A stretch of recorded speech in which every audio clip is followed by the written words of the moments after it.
Olá, boa tarde a todas e a todos. Eu sou a professora Carolina Preto. Gostaria hoje de apresentar, não é, o professor aqui que vai conduzir a nossa aula. Eu participei, então, do grupo que organizou esse curso.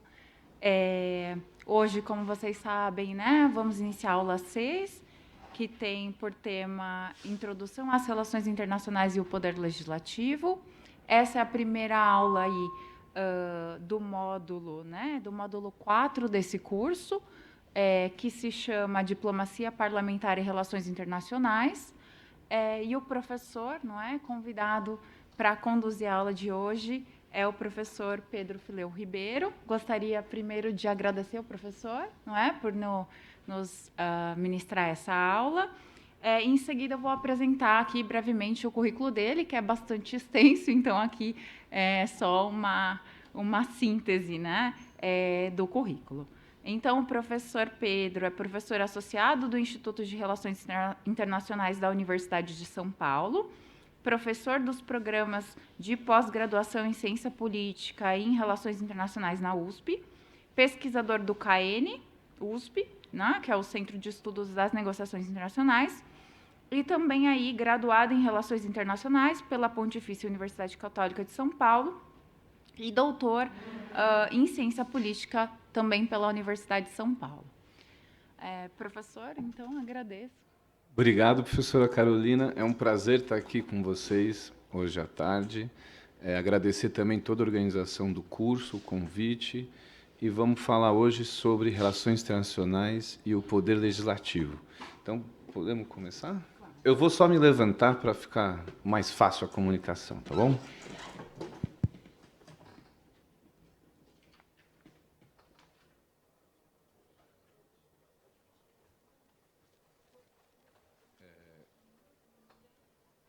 Alô, alô.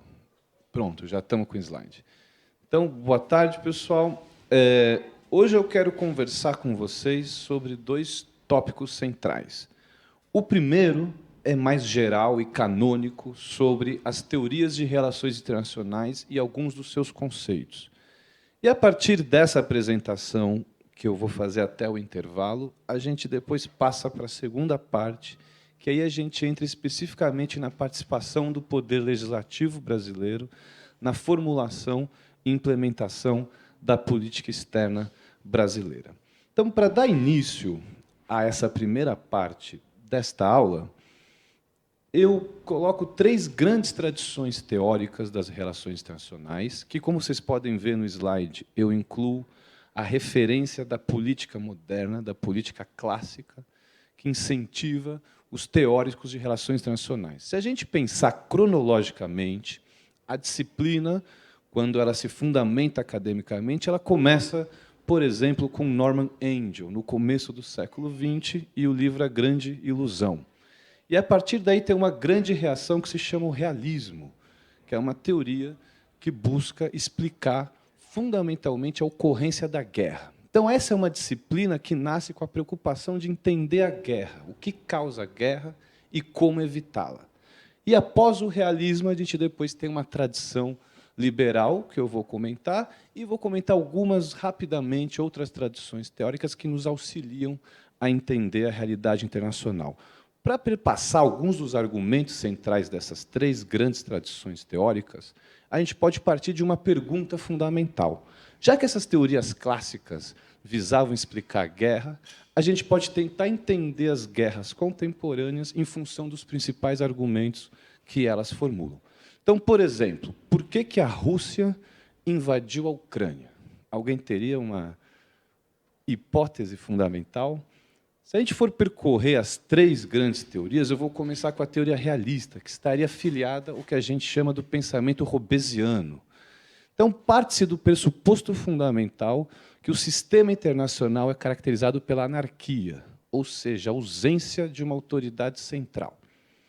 Portanto, se no âmbito doméstico o Estado tem um monopólio legítimo da violência, no âmbito internacional a legitimidade do uso da violência é contestada e disputada. Então, do ponto de vista realista, seguindo essa tradição hobbesiana, por que a Rússia invade a Ucrânia. Nessa percepção, a gente pode ter uma explicação fundamentada na percepção de ameaça russa, com o avanço da OTAN, e alguma noção de desequilíbrio de poder entre as principais potências. Então, se a gente vê, por exemplo, as justificativas que o presidente Vladimir Putin dá para invadir a Ucrânia, ele diz o seguinte: ora, acabou a União Soviética e é uma transição de uma disputa bipolar sem guerra. A União Soviética simplesmente desiste e liberta as 11 novas repúblicas que antes faziam parte da União Soviética. Havia ali um acordo com o Yeltsin, o primeiro presidente russo, de que a OTAN não avançaria. Entretanto, a OTAN avançou. Portanto, esse avanço da OTAN no ambiente anárquico, na visão da atual liderança russa, gera ameaça à sua segurança. Se não tem um Estado central, uma autoridade central, como que eu lido com a ameaça à segurança? Eu me armo e faço ataques preventivos antes que eu sofra algum tipo de retaliação ou ameaça à minha sobrevivência. Então, nessa perspectiva, o que explica a guerra? Primeiro ponto fundamental é a distribuição de poder. Quando a Rússia invade a Ucrânia, e aí uma questão importante, por que não tem uma operação de paz na Ucrânia? Por que a ONU não resolveu esse conflito? Basicamente porque a Rússia veta qualquer atividade dessa no Conselho de Segurança da ONU. E por que a OTAN não invadiu a Rússia? Porque ela tem poder suficiente para se proteger. Portanto, no cálculo desses atores racionais, para essa teoria realista, a sobrevivência do Estado é um aspecto central, a distribuição de poder vai explicar a ocorrência ou não da guerra. Portanto, quanto mais equilibrado o poder entre as nações, menor a chance de ocorrer guerra. E, basicamente, a percepção do Estado russo de ameaça com o avanço da OTAN. Então, se a gente lembrar, Polônia, Lituânia, Estônia, todos esses países ingressaram na OTAN e se aproximaram daquele cinturão de segurança russo que preocupa ou preocupava o líder russo. E, portanto, ele justifica a invasão da Rússia. Claro que ele faz argumentos de desnazificar a Ucrânia, entre outros aspectos mais retóricos, mas fundamentalmente para impedir que a Ucrânia entre na OTAN, porque vê isso como uma ameaça. Portanto, nessa perspectiva, qual que é a relevância do direito internacional? Muito baixa. As leis para essa perspectiva internacionais só serão respeitadas se os equilíbrios de poder tiver dado, se há incentivos materiais para o respeito aos acordos internacionais. Portanto, essa é uma perspectiva que vai colocar foco central na distribuição de poder. Se a gente pensar também, por exemplo, sob essa perspectiva, a guerra Estados Unidos-Israel contra o Irã tem as mesmas motivações de securitárias, né, de garantir em ambos os lados, independente do lado, a sobrevivência do Estado. E como eu garanto essa sobrevivência no ambiente anárquico? Com conflito. O conflito só vai ser evitado, portanto, se todo mundo for suficientemente forte a ponto que o custo da guerra seja extremamente elevado, e aí ela não ocorre. Então, o que a gente estaria vendo nessa perspectiva realista hoje seria uma movimentação, uma reordenação da distribuição do poder mundial. E, geralmente, essas mudanças ocorrem com guerra. Eu dei um exemplo contrário da queda da União Soviética, que foi sem guerra, e a gente vai entender como outras teorias também explicam isso. Então, na perspectiva da teoria realista, a cooperação só é possível, né, é muito visto a relação entre os Estados como um jogo de soma zero. Se um ganha, o outro perde. Se a gente vai na perspectiva liberal, por exemplo, oposta a essa, ela vai perceber que os dois podem ganhar, independente se um ganha mais que o outro. Já na perspectiva realista, se um ganha muito mais do que o outro, isso pode ser uma ameaça. Em algum momento eu posso ser invadido ou ter minha soberania ameaçada por outra nação. Por isso que boa parte dos Estados nacionais mantém forças armadas. Uma raríssima exceção, só por título de curiosidade, é o caso da Costa Rica, que, depois da Segunda Guerra Mundial, abdicou das suas forças armadas. Mas quem que protege a Costa Rica? Os Estados Unidos da América. Então, eles delegam para os Estados Unidos a proteção do seu território. Portanto, a lógica hobbesiana ou realista, e aí eu cito alguns autores clássicos, tipo Morgenthau, Edward Carr, não precisamos se preocupar tanto com os nomes, mas entender mais a racionalidade, a lógica explicativa. eles vão dizer, portanto, que o direito internacional ou os tratados têm validade precária. E eles só vão funcionar, ou seja, o respeito à soberania, aos acordos prévios. Vale lembrar que, quando a Rússia, por exemplo, no caso que eu dei, invadiu a Ucrânia, eles fizeram os acordos, invadiu a Crimeia, né, parte da Ucrânia, eles fizeram os acordos de Minsk, etc., e tal, que foram completamente desrespeitados. Portanto, eles vão dizer que o que importa nas relações internacionais é a distribuição de poder. Onde ficaria o Brasil nessa perspectiva? Lá embaixo. Por isso que ele não participa tão ativamente da solução, ou da resolução desse tipo de problema. Se a gente passar para essa segunda tradição, que pode ser, às vezes, chamada de idealista, mas eu prefiro genericamente chamar de liberal, que ela parte de alguns pressupostos de Kant, quando ele escreve A Paz Perpétua, ela vai dizer o seguinte: independente da distribuição de poder, não é que eles acham irrelevante a distribuição de poder, mas acham mais relevante do que o poder os interesses das nações. E aqui há uma perspectiva que o Norman Angel escreve na Grande Ilusão, de que a guerra é economicamente ruim para todos. E, portanto, quanto maior a integração econômica entre as nações, quanto mais interesses domésticos estiverem ligados às relações internacionais, menor a chance de conflito. E, portanto, eles vão entender as relações internacionais a partir de 3 grandes eixos fundamentais. A democracia, como um aspecto que vai reduzir o conflito. Então, se essa perspectiva fosse olhar para o conflito entre Rússia e Ucrânia, eles diriam: bom, se a Rússia fosse uma democracia, a chance do conflito seria muito menor de ocorrer.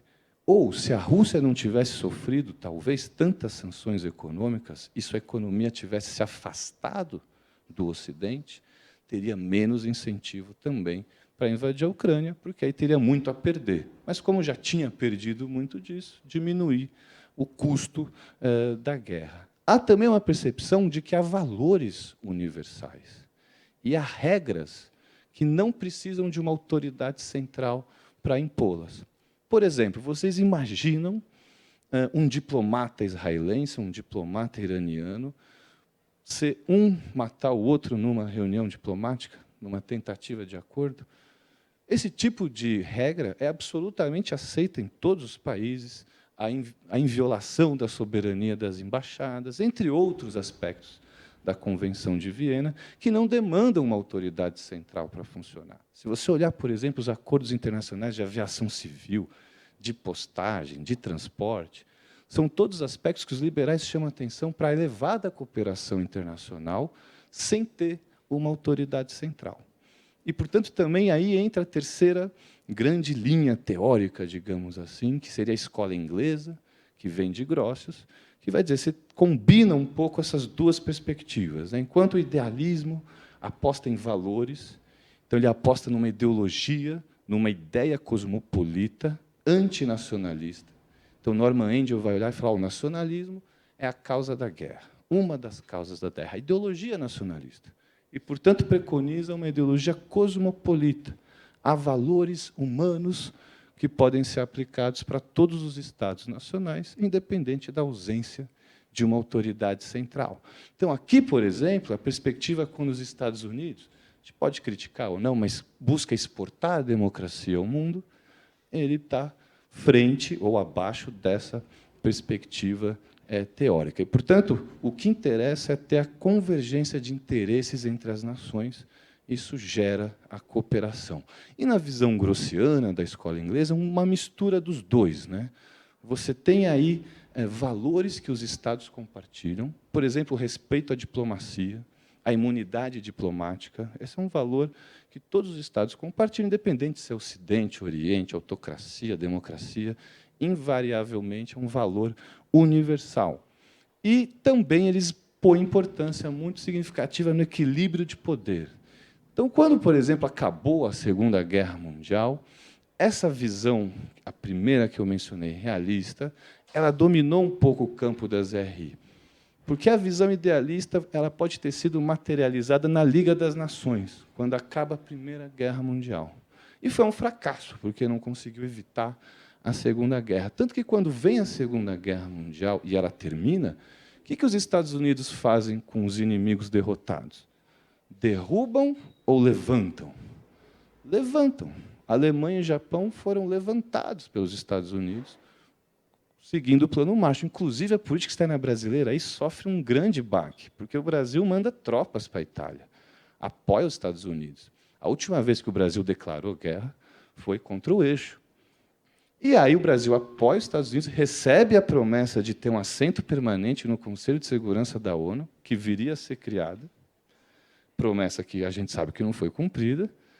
Sabe o que o Brasil ganhou em troca? Apresentar ser o primeiro país a discursar na Assembleia Geral da ONU. Esse foi o prêmio que o Brasil ganhou por apoiar os Estados Unidos na guerra. E ele queria o Plano Marshall. O Brasil falou, mas por que você está dando tanto dinheiro para o inimigo que acabou de te atacar se eu te ajudei?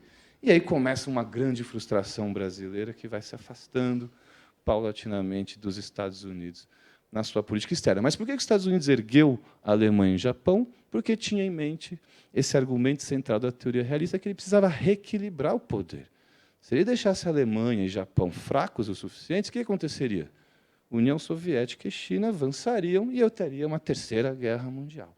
Portanto, a perspectiva de que eu tenho estados tampão, eu ergo alguns estados para bloquear outros, é essa lógica realista de que eu preciso equilibrar o poder para evitar a guerra. É claro que a agenda internacional expandiu de maneira significativa, né? Então, a gente não discute mais só guerra, discute principalmente cooperação.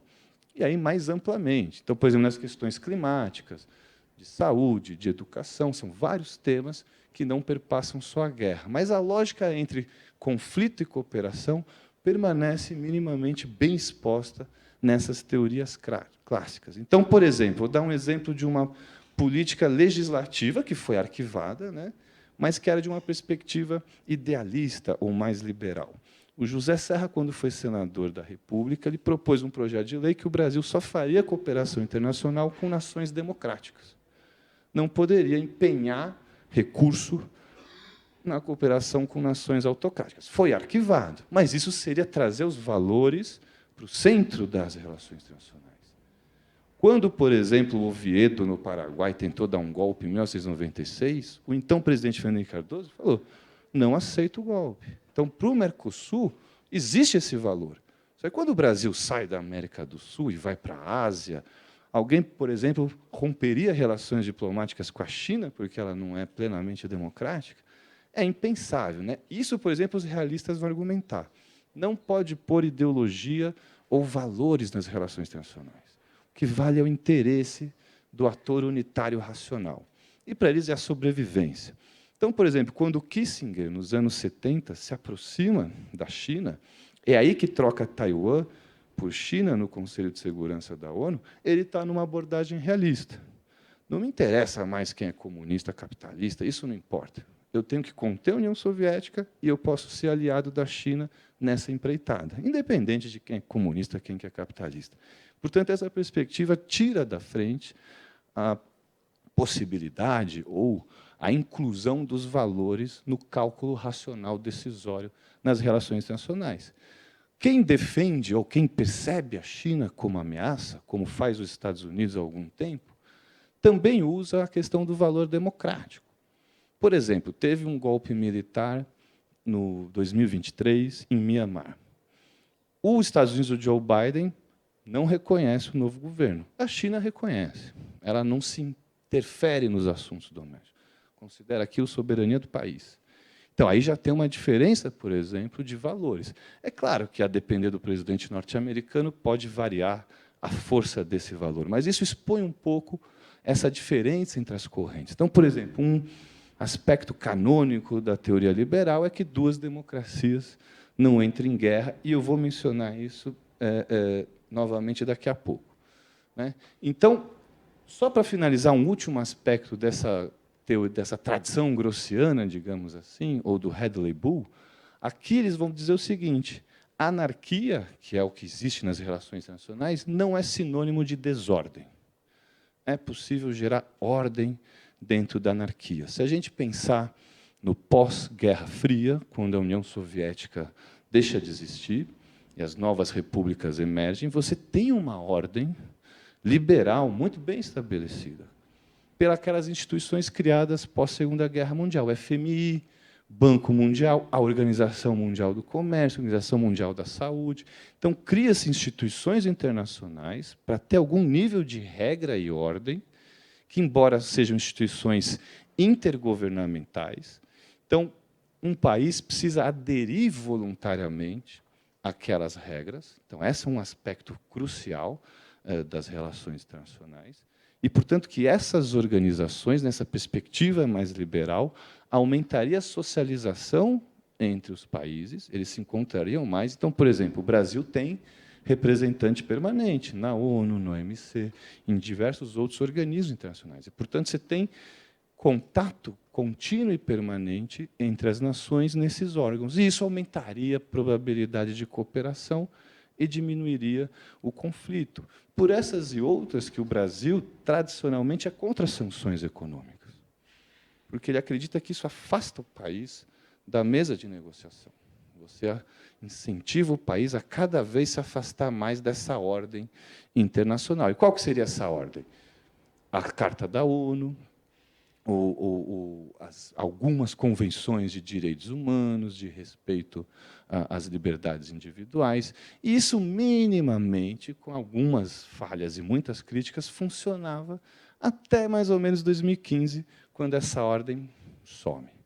Se a gente pensar em dados, por exemplo, acaba a Segunda Guerra Mundial, 40% do orçamento da ONU era pago pelos Estados Unidos. Hoje isso já caiu para 20% e está caindo cada vez mais. Portanto, aquela arquitetura que os Estados Unidos construíram e que permaneceu e gerou uma ordem bastante vinculada a essa teoria liberal, ela rui e volta à lógica do poder a imperar sobre as relações entre os Estados. E, portanto, um pouco essas teorias nos auxiliam a entender mais ou menos alguns comportamentos, uma interação entre os Estados nacionais no nível sistêmico. O nível sistêmico é do sistema internacional. Então, por exemplo, o Hadley-Bull chama isso de sociedade internacional, ou seja, há um nível de concerto independente de uma autoridade central. Se a gente pensar em dois conceitos centrais que eu comentei, tem muitos, tá? Como o tempo é escasso, a gente tem que pensar em dois centrais: anarquia e soberania. Então, por exemplo, anarquia, ausência de autoridade central. Então, todos os arranjos, a ordem internacional que se constrói, ela é intergovernamental, ou seja, ela é feita por meio de estados autônomos. Um exemplo diferente disso, o único, talvez, empírico que a gente possa trazer, é o exemplo da União Europeia, que cria instituições supranacionais. Então, aí você também tem que ter outro braço de teorias de relações internacionais, vamos falar sobre a integração regional. E a integração regional como um elemento que vai evitar a guerra. A gente pensar na Europa, quantas guerras a Europa fez entre eles. E com a ascensão da União Europeia, essa probabilidade é próxima de zero. Claro que não é o único fator que influencia, mas, fundamentalmente, ali você tem um parlamento europeu. Tentaram fazer a Constituição Europeia, que aí seria o auge do auge de você ter uma autoridade internacional para todos os países. Mas, fora isso, nessa lógica de blocos, que a União Europeia é o mais peculiar de todos, as relações internacionais ela é feita por entes soberanos. E como é que eu defino a soberania?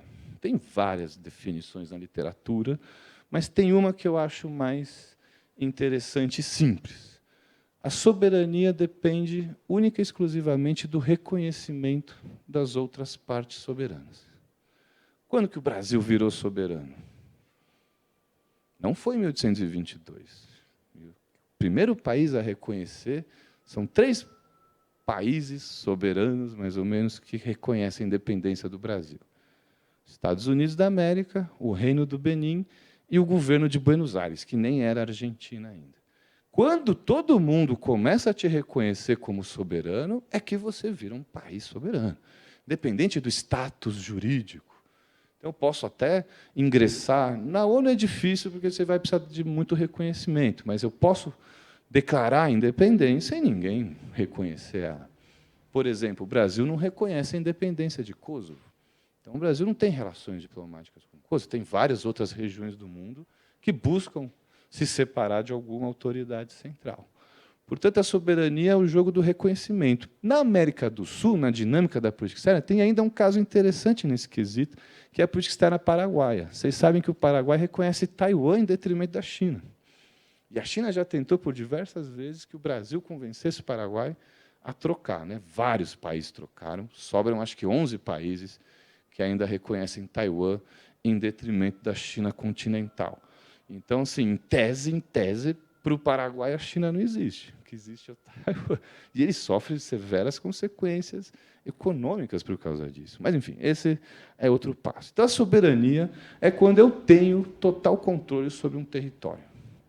Aí que começa a coisa a ficar complicada.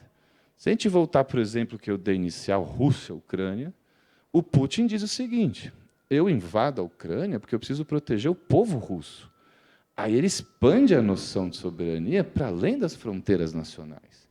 E o Brasil teve um caso semelhante, se vocês lembrarem, no começo do século XX, quando ele, no final das contas, compra o Acre da Bolívia. Mas como começa todo o litígio? Colonos brasileiros vão explorar a seringa passando a fronteira, o exército boliviano vai lá conclamar soberania pelo território, e aí há toda uma comoção popular na imprensa para a Primeira República, o exército brasileiro proteger aqueles brasileiros, mesmo que não seja no território. O Putin faz isso na Geórgia, invadiu já a Geórgia, a Ucrânia, a Moldávia está ali, uma das próximas que pode ser invadida, tanto que é louca para entrar na OTAN ou na União Europeia. Então, esse é um aspecto central também da soberania. Nas relações internacionais, como a legitimidade é sempre disputada, não existe um parlamento que vai, essa é a lei, acabou, foi aprovada, vai todo mundo respeitar. É tudo um sujeito à disputa completa. Então, a soberania e a anarquia, elas vão dando um pouco o tom de para onde vai as teorias de relações internacionais. Então, por exemplo, se eu pegar uma teoria que chama construtivista, ela vai dizer o seguinte: o título clássico do texto do Alexander Wendt é que a anarquia é o que os estados fazem dela. Então, é basicamente uma ideia. Você tem a percepção que vive numa competição eterna e que você tem uma percepção de insegurança que não necessariamente é real, ela é subjetiva. E, portanto, mudando a ideia, como, por exemplo, os europeus podem ter feito na Constituição da União Europeia, você muda também a probabilidade de ter cooperação ou conflito. Mas, na lógica realista que eu mencionei anteriormente, a anarquia vai te levar ao quê? Você é o único que pode garantir sua própria segurança. Como que você vai garantir sua própria segurança? Por exemplo, vocês se sentiriam mais inseguros se amanhã o Brasil abolisse as Forças Armadas? Será que estaríamos sujeitos a uma invasão estrangeira? Essa é um pouco a lógica de eu ter sempre a percepção de ameaça. É uma desconfiança de todos contra todos, diria Hobbes. Que é o único jeito de eliminar essa desconfiança é criando uma autoridade central que tenha o poder da lei e da espada. Né? E, portanto, essa anarquia, na visão realista, gera um incentivo para a autoajuda, self-help em inglês, e isso leva à corrida armamentista. Hoje, qual que é o cerne da corrida armamentista? China, Rússia, Estados Unidos, mísseis intercontinentais. Seja por tripulado ou não tripulado, por submarino, mas a capacidade e alcance de você ter mísseis. Então, se a gente olhar, por exemplo, a doutrina de segurança da Rússia hoje... Aliás, uma curiosidade. Por que os países fazem desfile militar? Custa dinheiro botar combustível, tirar todo mundo da reserva. Vai lá.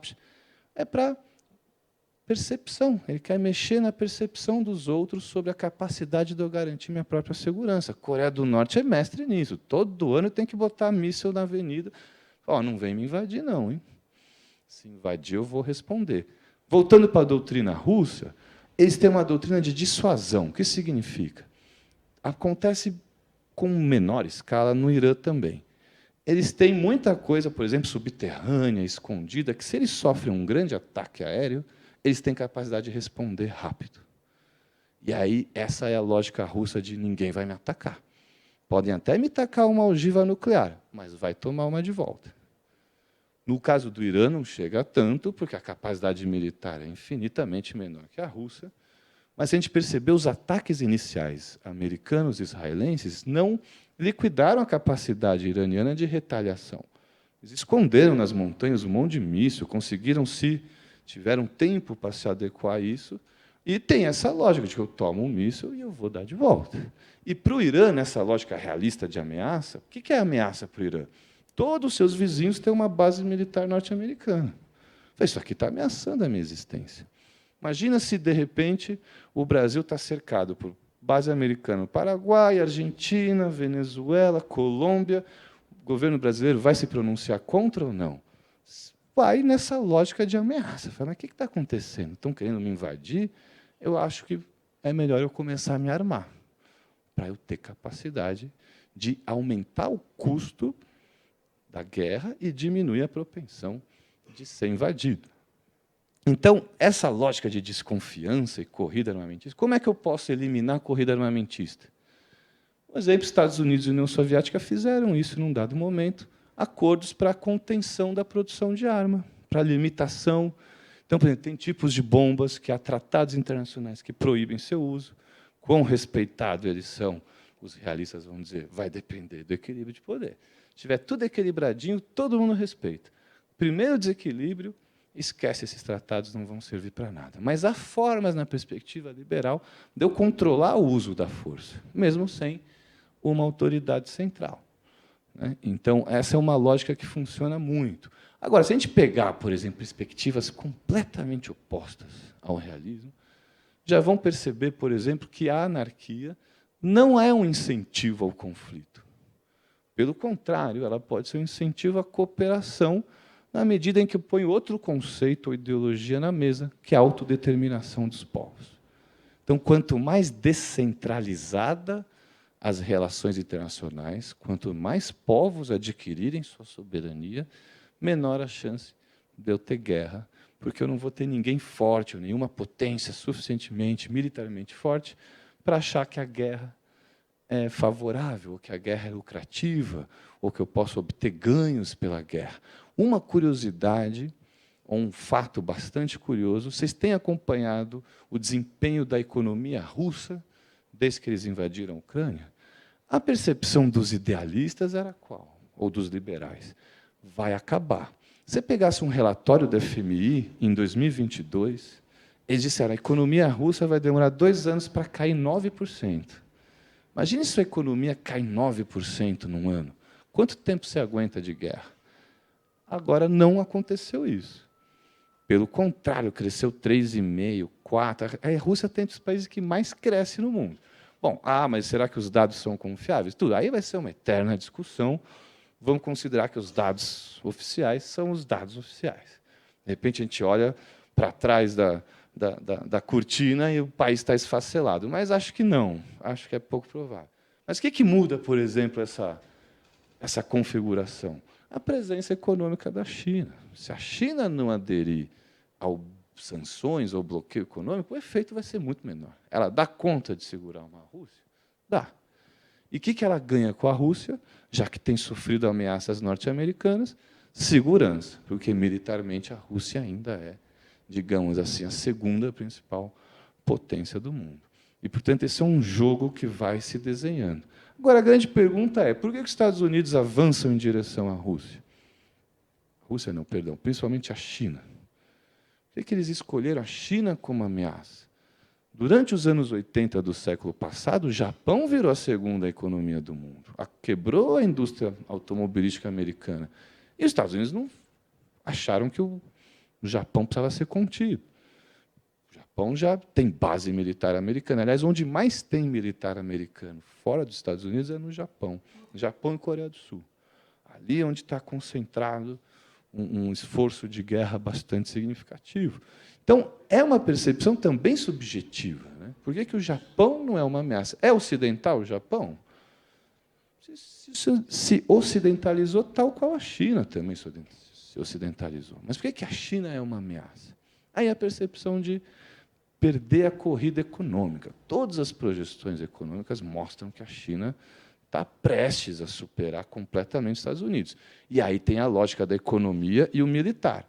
Depois que eu supero economicamente, qual que é o próximo passo? Eu vou superar militarmente. Então, o que os Estados Unidos tentam fazer nessa lógica de anarquia, de contenção, de corrida armamentista, de ameaça? Eu vou tentar conter quando eu ainda posso. E eu posso agora que eu tenho mais força militar.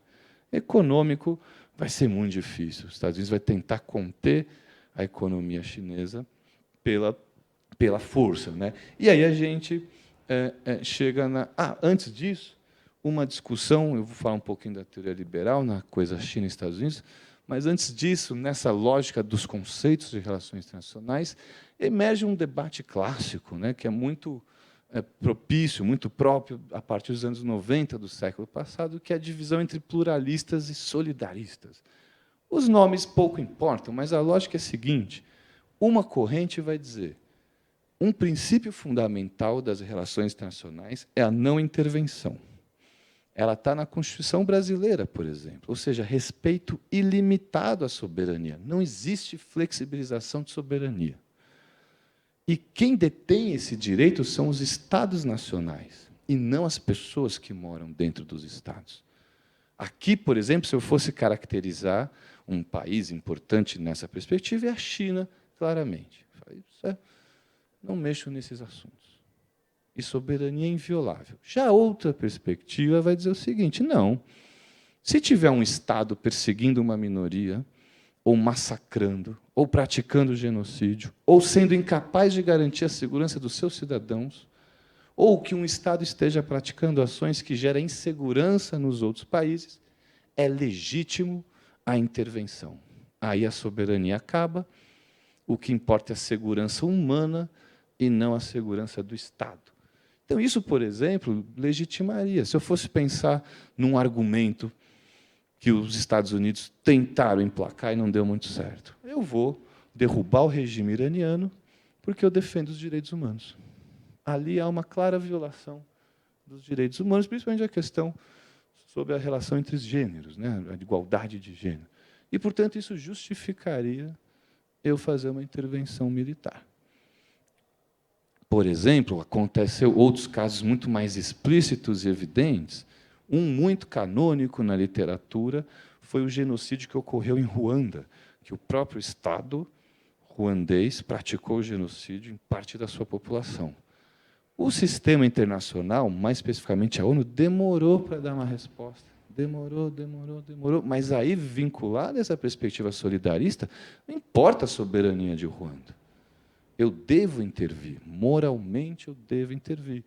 Por exemplo, quando teve, em 2022, que teve uma tentativa, pelo menos no judiciário ficou evidenciado, de golpe de Estado, o John Biden nos Estados Unidos, no Brasil, o John Biden nos Estados Unidos, entrou em contato com a cúpula militar e avisou. E ele deixou isso claro depois, tornou pública essa informação. Se tiver golpe, eu vou portar sanção. Não vou aceitar golpe. O que você acha que a China faria numa situação de algum quebra de regime no Brasil? Qualquer que seja, para qualquer... Não ia fazer nada. Ia reconhecer o próximo governo e falar, vamos embora. Eu não tenho nada a ver com isso.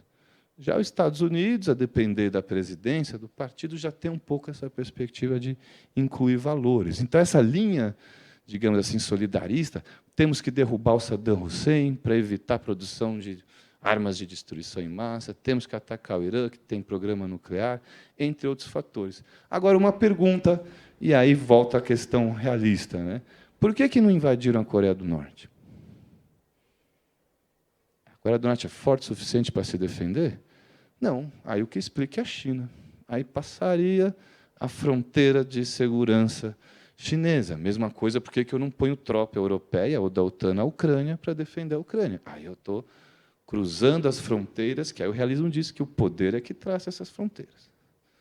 Então, por exemplo, se alguém um dia recente, não quero que aconteça e nem vai acontecer, tá? Mas se alguém for invadir o Brasil, quem seria nessa distribuição de poder mundial? Rússia invadiria o Brasil? China? Não. Se alguém fosse invadir, só poderia ser os Estados Unidos da América. Ou proteger também. Se alguém tentasse invadir, a briga não ia ser com o Brasil, ia ser com os Estados Unidos. Porque são as potências nessa teoria que importam nessa distribuição de poder. Então, essa é uma questão que varia muito. E, por exemplo, no legislativo brasileiro, que eu vou mencionar na segunda parte da aula, esse é um aspecto que divide partidos políticos, às vezes legisladores, legisladoras. Então, por exemplo, eu devo romper relações diplomáticas com a Venezuela em função da deterioração da democracia ou do desrespeito aos direitos humanos ou não? Mantenho relações como se nada tivesse acontecido, não é problema meu. Então, esse tipo de discussão que vem das teorias de relações internacionais ainda possuem, a gente vai ver mais para frente, reverberação também no âmbito doméstico. Para falar um pouquinho mais sobre o liberalismo, que eu acho interessante, que o conflito, que não chegou a ser um conflito, né? E aí está uma questão fundamental, mas o aumento da rivalidade entre China e Estados Unidos é altamente contraintuitivo na perspectiva liberal, da teoria liberal. Por quê? A lógica da teoria liberal é o seguinte: quanto mais democracias no mundo, menos guerra e mais cooperação. Quanto maior interdependência econômica, ou seja, que o custo da guerra seja economicamente elevado, vai ter menos guerra.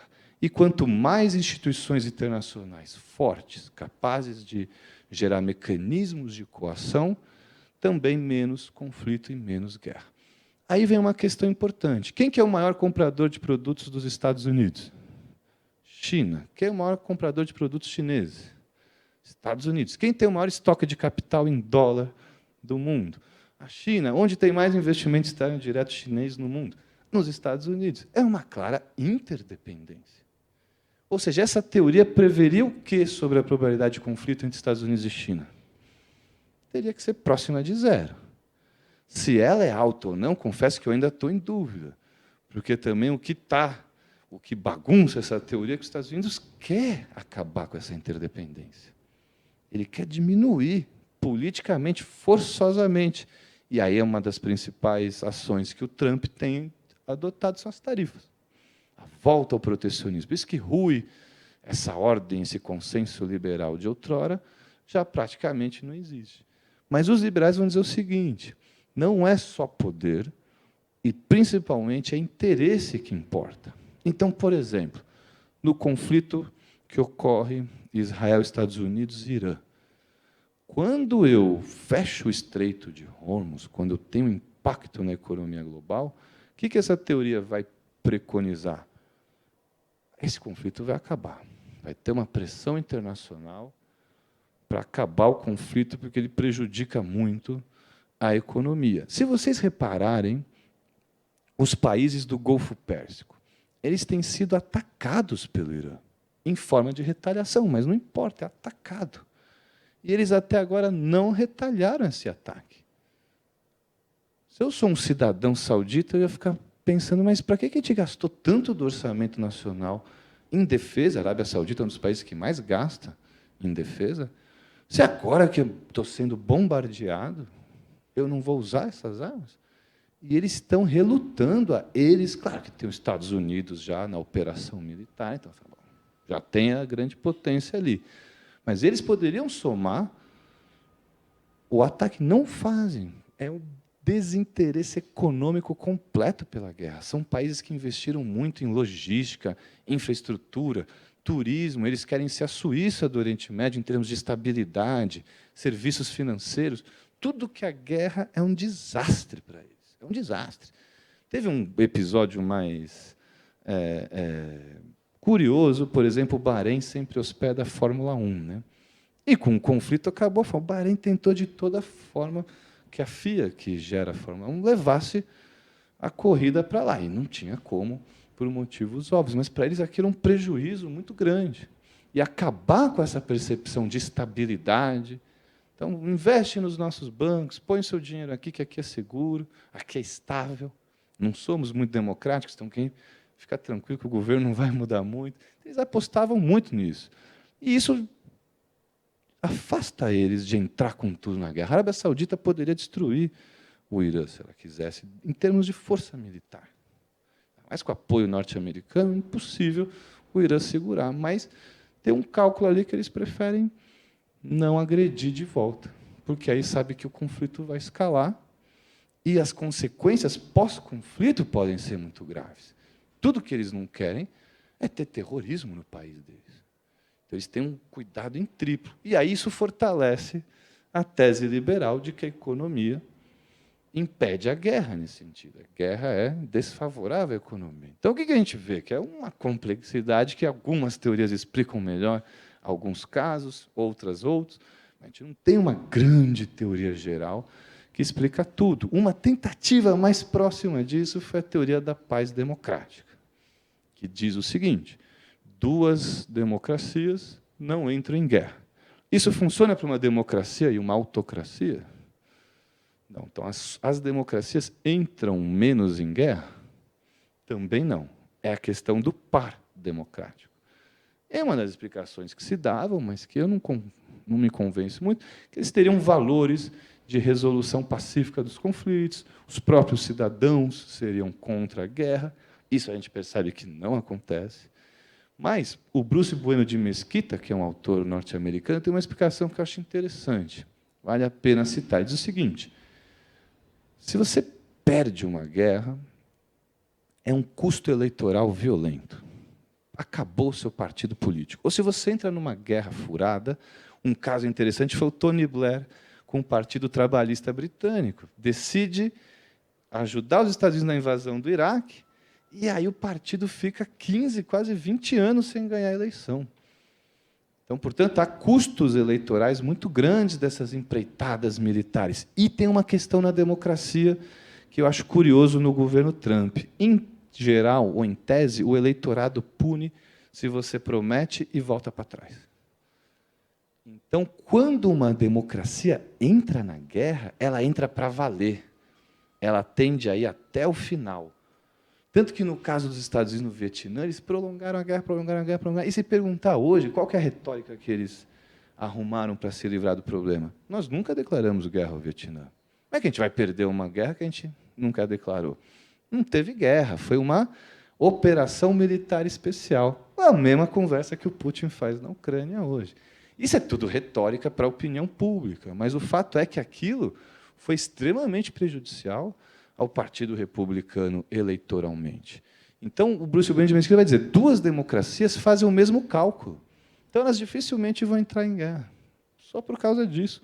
Mas não tem questões de valores, ou de percepção, ou solução pacífica dos conflitos. Por fim, já se aproximando do intervalo, aí eu faço a ponte para a segunda parte da aula. Passei muito panoramicamente, não fiz lá tão estruturadinho.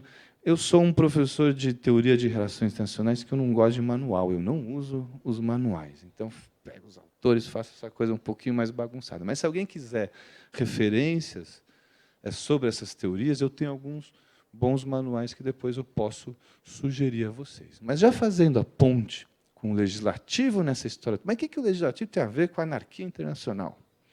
Muito.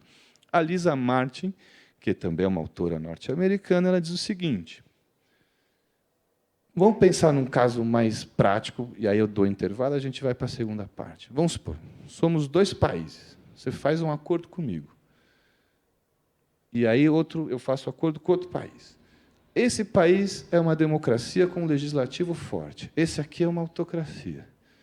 Qual desses dois países eu vou acreditar que a chance daquele acordo ser respeitado é maior? Onde tem um legislativo que pode ser um poder de veto, ou onde não tem? Então, o que ela argumenta? O legislativo entra com uma instituição doméstica capaz de dar maior segurança e confiabilidade aos acordos internacionais. E, portanto, ele teria, se todos os países, ou a maioria, fossem democráticos, com legislativos bem instituídos, isso diminuiria a probabilidade de conflito, aumentaria a chance de cooperação. Então, suponhamos que temos um acordo internacional. No Brasil, os acordos internacionais têm hierarquia superior às leis domésticas. Então, uma vez que é ratificado o acordo, eu tenho que reorganizar a lei doméstica para ficar de acordo com aquele princípio ratificado. Então, nesse momento, o legislativo pode ser um ator de veto a qualquer mudança no respeito desse acordo. Então, por exemplo, um caso que eu acho interessante. O Brasil, nos anos 90, ele assina convenções na ONU de proteção aos direitos dos povos originários. Então, tem lá esse tratado ratificado, está lá na base de dados do Brasil. E aí vamos supor que um governo quer mudar a regra sobre reserva indígena, etc. E tal. Ele pode até conseguir, digamos assim, avançar nessa medida, mas eu posso usar esse tratado para impedir que isso aconteça, porque tem um comprometimento normativo anterior. Portanto, o legislativo funciona como um órgão capaz, né, auxiliar na confiabilidade entre as partes no ambiente anárquico. Então, é como se o legislativo mitigasse a desconfiança que o ambiente anárquico incentiva as nações terem uns aos outros. E aí, nesse quesito, tem um aspecto que eu acho interessante, e eu já concluo essa primeira parte, que nas democracias, então, o custo eleitoral de descumprir acordos é bastante alto. Você tem instituições domésticas que garantem o cumprimento de alguns acordos. E aí, o que a gente observa que é muito curioso? Democracias assinam menos acordos internacionais do que autocracias. E se você pegar na área de direitos humanos, as autocracias são doidas para assinar tudo que é acordo, eles não estão nem aí. Então, os que mais cometem crime contra a humanidade são os que mais assinam esses acordos, porque eles não têm muito custo doméstico da não cumprimento do acordo. Então, eles assinam e saem de acordo, são mais flexíveis. Já a democracia, não. Para assinar, ela pensa 3 vezes, porque uma vez que ratificar e virar ordenamento jurídico, vai ter impacto.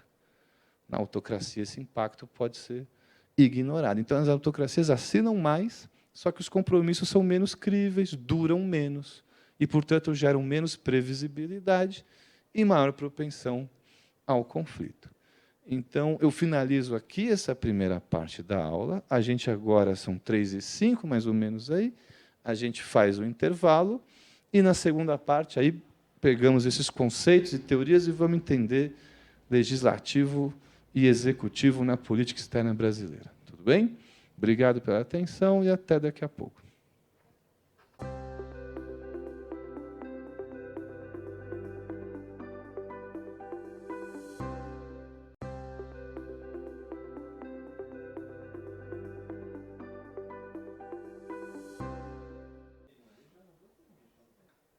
Esqueci do microfone. Vamos retomar a segunda parte da aula. Então, na primeira parte, revisitamos de maneira panorâmica e rápida alguns conceitos e teorias de relações internacionais. E, se vocês lembram bem, eu fiz o gancho sobre a participação do legislativo e como, em tese, ele poderia mitigar, caso muitos países os tivessem, a desconfiança ou mitigar efeitos negativos da anarquia internacional na cooperação entre os Estados. Então, agora eu faço um salto para o âmbito doméstico brasileiro e, a partir desse gancho, a gente passa a abordar, aí sim, o tema mais próximo ao curso, que são as relações entre o poder executivo e legislativo na formulação da política externa brasileira. Então, eu inicio com uma provocação. Então, vamos começar pelas competências entre ambos os poderes. E eu começo com uma provocação. Recentemente, o Estado de Goiás firmou um acordo sobre terras raras com os Estados Unidos. A pergunta é, pode isso? Evidentemente que não. Essa é a primeira distribuição de competências em política externa entre executivo e não só legislativo, mas também entes subnacionais. Quem é responsável por negociar, assinar e representar o país no exterior? A chefia de Estado, no caso do Brasil, a presidência da República. Tem um caso que eu acho curioso sobre isso, não sei se vocês lembram, que 2 brasileiras chegaram a ser presas na Alemanha porque trocaram as malas dela, uma tinha droga, uma bagunça. E aí, quem entrou em contato com as autoridades alemãs foi a Polícia Federal, Ministério da Justiça. E a resposta alemã foi, eu não reconheço esse interlocutor como um agente oficial do Brasil. Quem que seria? O Itamaraty. Então, volta Aí a Polícia Federal fala com o Itamaraty, aí o Itamaraty entra em contato. E aí a Alemanha fala, tá, isso é a posição oficial brasileira. Por exemplo, se um ministro, qualquer um, xinga um país, e aconteceu isso, não só no Brasil, mas em vários países, outro país nem precisa responder, ou um legislador fala mal de um país, não é política externa. Vai virar política externa quando? Quando a chefia de Estado fizer isso. Aí vira política externa. Por exemplo, durante a pandemia da Covid, o então primeiro-ministro australiano entrou numa campanha anti-China, muito em função do alinhamento com os Estados Unidos, e aí a China retalhou com tarifa à Austrália, ele perdeu a eleição e a Austrália voltou a estabelecer as relações normalizadas com a China. Então, aí vira política externa. Então, o primeiro aspecto mais importante para entender as relações executivo-legislativo no Brasil é que o iniciador da política, quem estabelece a agenda, é o Poder Executivo. O Legislativo, portanto, reage a essa agenda.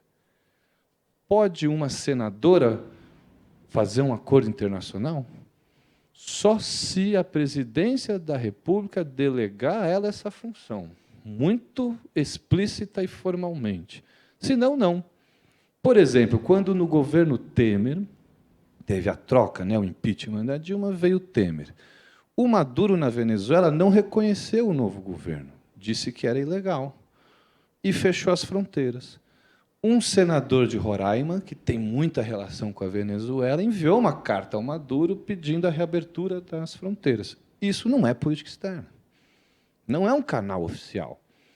Teria que vir da presidência da República. Então, esse é um primeiro aspecto central das relações executivo e legislativo. E aí, desse aspecto, emerge uma tese que é muito vinculada aos Estados Unidos, mas a gente sabe que o nosso presidencialismo é cópia dos Estados Unidos.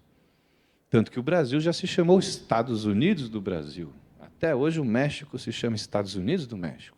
E a gente copiou o que dos Estados Unidos? Diferentemente do parlamentarismo, no presidencialismo, a eleição para presidente é totalmente autônoma e independente da eleição para o legislativo. Então, são dois atores cuja legitimidade eleitoral é autônoma. E nada indica que o presidente eleito vá ter maioria no Congresso Nacional. Isso vai ter que ser, principalmente em sistemas multipartidários como o nosso, forjado. Portanto, esse primeiro aspecto... Então, vamos supor, num parlamentarismo, qual que é o pressuposto do parlamentarismo puro? Tá?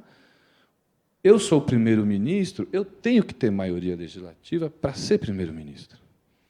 Então, já está dada uma certa cooperação entre os dois poderes. Isso se dá no período eleitoral. No presidencialismo, não. O Congresso pode ser hostil ao presidente ou vice-versa? Sem dúvida. Hoje em dia, observamos um maior acirramento do conflito entre os poderes executivo e legislativo. Mas, na política externa, isso afeta muito pouco. Por quê? Aí vem essa tese dos dois presidentes. Não sei se vocês estão conseguindo ler, acho que eu deixei muito pequenininha a letra, mas eu explico a vocês. A tese dos dois presidentes, que vem desse presidencialismo norte-americano, é o seguinte: tem um presidente em política doméstica, saúde, educação, infraestrutura, tributação, economia, altamente constrangido pelo Congresso Nacional, controlado, e um presidente em política externa com plena liberdade de atuação. Ou seja, quando se trata de política externa, essa característica do presidencialismo, de potencial conflito entre os poderes, desapareceria e o legislativo delegaria ao executivo a condução dos assuntos internacionais. Então, qual que é a lógica aqui? Vamos supor o seguinte: eu sou presidente da República e fui lá no Paraguai e resolvi o anexo C do Tratado de Itaipu. Não sei se estão acompanhando, mas o Brasil está renegociando o acordo com o Paraguai sobre Itaipu. E a ideia é dar soberania energética ao Paraguai. Então, eu negocio com o Paraguai e fecho o acordo. Então, acertamos o anexo C, Itaipu vai funcionar assim, tudo certo. Aí eu volto e digo, agora, para isso entrar em funcionamento, o que precisa acontecer? Eu preciso do aval do Poder Legislativo. Ele precisa ratificar. No caso brasileiro, em ambas as casas. Entra primeiro pela Câmara dos Deputados, que é a Câmara Revisora inicial, o Tratado Internacional, e depois vai para o Senado. Depois eu vou falar de outras competências que são exclusivas do Senado. Agora, imaginem vocês, eu fiz todo o acordo, 2 anos de negociação com o Paraguai, e aí eu chego no Congresso e ele veta o acordo. Ele não aprova, arquiva, e não vira mensagem, que depois vira projeto de decreto legislativo, é arquivado, não tem aprovação, seja na Câmara, seja no Senado. O que acontece com o chefe de Estado nessa situação? Você voltaria a sentar para negociar com aquele chefe de Estado? Que você não tem a menor garantia que aquele acordo vai ser efetivado? Portanto, o custo para o Congresso rejeitar a política externa da Presidência da República é muito alto. O custo é de você deslegitimar o seu principal representante na arena internacional. E lembrem que é uma anarquia, são entes soberanos. E, além disso, tem uma série de eventos de política externa que não dependem do legislativo. Tomemos ontem como exemplo. O presidente Lula visitou o presidente Trump. Eu preciso da aprovação congressual para visitar os Estados Unidos? Só se exceder 15 dias. Se eu quiser ficar 1 mês nos Estados Unidos, aí o Congresso precisa aprovar. Mas até 15 dias, que ninguém fica mais de 15 dias, a não ser que esteja acontecendo alguma bagunça, né? Você não precisa da aprovação congressual. Então, boa parte dessa política externa o Executivo faz independente do Legislativo. O que é mais fácil para o Lula? Se reaproximar dos Estados Unidos ou aprovar uma lei doméstica no Congresso? Provavelmente, se os Estados Unidos estiver minimamente de acordo, a coisa vai andar melhor, independente de ter maioria ou não no Congresso Nacional. Há casos de veto? No Brasil são raríssimos, também por um outro fator que é importante a gente considerar. Então, vamos supor, Mercosul, União Europeia, 20 anos de negociação, fecha o acordo. Se você é presidente da República e você é interessado em aprovar esse acordo, o que você vai fazer minimamente, sabendo que ele vai passar pelo parlamento? Você tem que antecipar a preferência do parlamento. Você geralmente tende a convidar os presidentes das duas casas para participar da negociação, ou pelo menos para incluir algumas importantes figuras legislativas para que essas possíveis, ou a probabilidade de veto, seja antecipada. E você não recebe. Ou, no limite, você faz o acordo, você acha que o parlamento não vai aprovar, você não envia para o parlamento o acordo. Por isso, são pouquíssimos vetos. O veto ocorre quando há um erro enorme de cálculo de todas as partes. E aí o Congresso vai lá e veta o presidente por achar aquilo muito danoso por algum motivo. Então, como que funciona basicamente? Quando há uma mínima concordância entre executivo e legislativo, é delegação. Então, por exemplo, 98% dos atos internacionais de 1988 a 2026 foram aprovados pelo Legislativo. 98%. Significa, 1, o Legislativo veta pouco, 2, o Executivo antecipa bastante as preferências, e 3, tem uma grande quantidade de acordos que o custo de aprovação é muito baixo. E, portanto, se você vê uma sessão na Câmara dos Deputados, no Senado, você vê uma quantidade de acordos sendo aprovados assim. Acordo de aviação civil com a República Tcheca, todos permaneçam como estão, aprovados por unanimidade de parte. Acordo, e vai aprovando um monte de acordo assim, a não ser que alguém fale, opa, quero pedir revisão, quero informação, quero pôr para votação nominal. Aí há mecanismos legislativos de eu falar, não, espera aí, não vamos tão rápido assim. Mas boa parte da política externa tem esse tipo de aprovação. Agora, a grande questão é que, se a gente pensar numa lógica de agente principal, quem é o principal nessa história é o legislativo. Por quê? Então, vamos supor, pegar um exemplo bastante recente. Durante o governo do presidente Jair Bolsonaro, depois de 2 anos e meio, quase 3 de governo, ele demite o seu chanceler, que era o Ernesto Araújo. Em parte porque o agronegócio faz lobby no Senado Federal, via a presidente da Comissão de Relações Exteriores, que era Cátia Abreu, para que a retórica da diplomacia brasileira deixasse de ser anti-China, porque a China é o grande comprador do agro brasileiro. 30% dos produtos brasileiros são comprados pela China. Se a gente pegar, por exemplo, soja, que é um dos grandes produtos que o Brasil exporta, chega a perto de 65% da soja brasileira é comprada pela China. O segundo lugar é 2,5%, não passa de 3%. Então, a China tem um peso violento, e aquela retórica, não sei se vocês lembram, do vírus comunista, anti-China, que era importado dos Estados Unidos, a lógica de contenção à China, o agro falou não. E como que ele faz não? Usa o legislativo. Aí cessa a delegação, e o que o Senado fez, que é uma das atribuições do Senado? Eu não vou mais aprovar nenhuma nomeação para as embaixadas brasileiras. Eu vou paralisar a diplomacia brasileira se não corrigir o rumo. O que aconteceu? Demite o Ernesto Araújo, põe o Carlos França, acabou o discurso anti-China.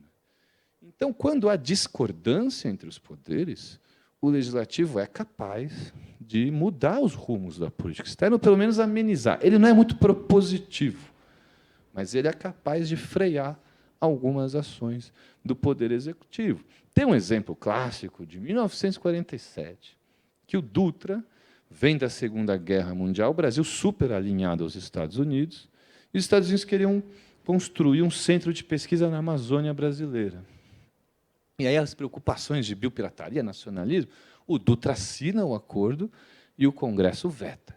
Esse é um caso de veto. O caso mais importante das relações internacionais de veto congressual foi quando o presidente Wilson, dos Estados Unidos, negocia a Liga das Nações, acaba a Primeira Guerra Mundial, ele reorganiza a ordem internacional, só que, quando ele chega nos Estados Unidos, o que o Congresso faz? Não queremos nada disso. E os Estados Unidos, aí começa o fim, é o início do fim da Liga das Nações. Tanto que essa perspectiva que o Congresso lá atrás fez se chama isolacionismo, que é um pouco o que o Trump faz. Não vamos gastar dinheiro, eu, Estados Unidos, com tropas fora do país, com organizações internacionais, vamos começar a gastar para dentro esse dinheiro, né? Então, uma visão diferente nesse sentido. Então, portanto, o legislativo ele controla, ele monitora a política externa, tem as comissões permanentes. Então, quais são as principais atribuições? A principal é acordo internacional. E aí tem um aspecto central dos acordos internacionais. Eu faço o acordo Mercosul-União Europeia. É gigante o acordo. Vocês já deram uma olhada nesse acordo? Está disponível já. É grande pra caramba.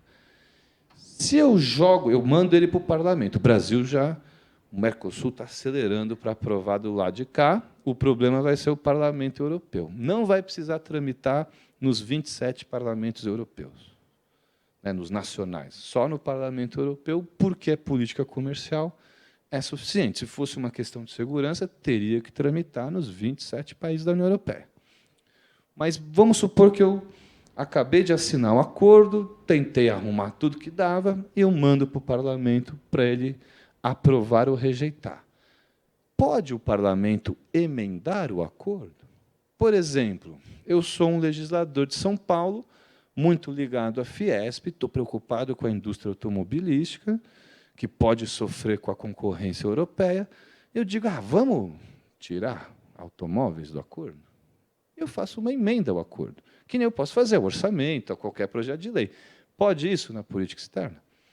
Não no Brasil. Eu posso mudar texto, eu posso mexer no acordo, mas muito limitadamente. Qual que é a grande atribuição do legislativo? Aprovar ou rejeitar integralmente. Isso é uma forma de diminuir a possibilidade da negociação que foi feita entre os poderes executivos não ter efeito nenhum, porque se o legislativo mudar aqui, vai ter que voltar para a mesa de negociação e rever tudo. Então, esse é um mecanismo também que o Congresso acaba delegando ao presidente essa função. Tem um projeto de lei que não tramitou, que visa dar ao parlamento o poder de emendar acordo internacional. Mas o próprio parlamento tem receio de fazer isso, porque vai prejudicar a capacidade negociadora do chefe do executivo. Então, nesse jogo entre executivo e legislativo, a política externa é um pouco diferente, mais específica do que o resto das políticas domésticas. Então, no orçamento, voa todo mundo em cima do orçamento.